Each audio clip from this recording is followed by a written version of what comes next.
kur Allah i madhëshëm e krijoi Ademin, babën e njerëzimit, i tha, janë 3 gjëra. Një gjë është për mua, një gjë është për ty, dhe një gjë është midis meje dhe teje.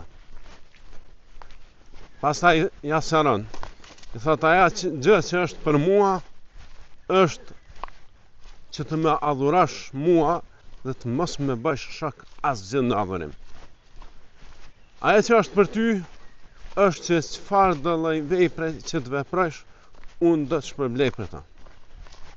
Nëse vepron mirë, me mirë, nëse vepron keq, me drejtësi. Dhe aja që ka është midis meje dhe teje është lutja. Nëse me lutesh do të përgjigjem. Pra shikoni, kur Allah i madhëshëm e ka kriju Ademin, qysh në fillim e ka marrë besën prej tij për këto 3 gjëra.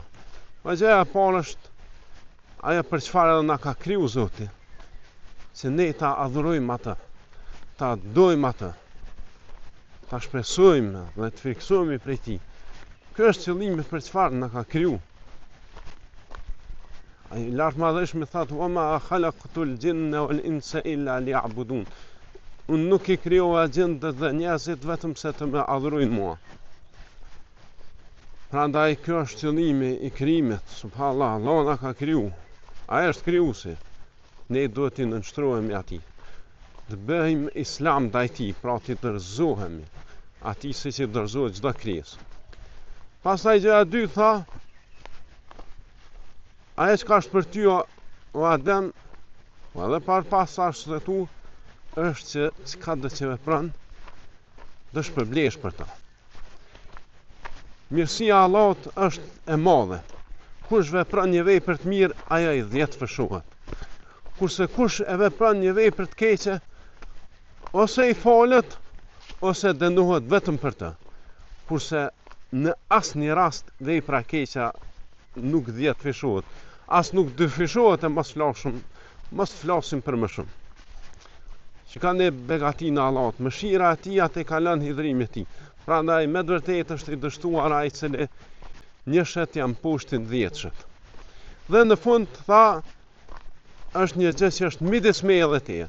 Pra e para ishte për Allahun që të adhurohet, e dyta është për neve, se çka do të veprojmë shpërblemi, dhe e treta është midis neje dhe krijuesit.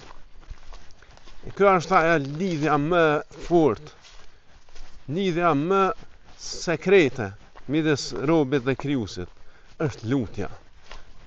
Lutja është me vërtetë vetë adhurimi, është me vërtetë gjitha adhurime kthehen te lutja.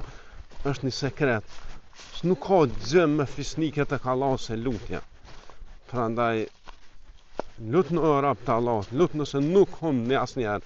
Ai cili lutet, ose Allah ja pranon lutjen me njerë, ose e ruan prej ndonjë të keqe, ngjashme me ta, ose ja ruan shpërblimin për botën tjetër. Prandaj ai cili lutet, veç me dështu nuk dështon.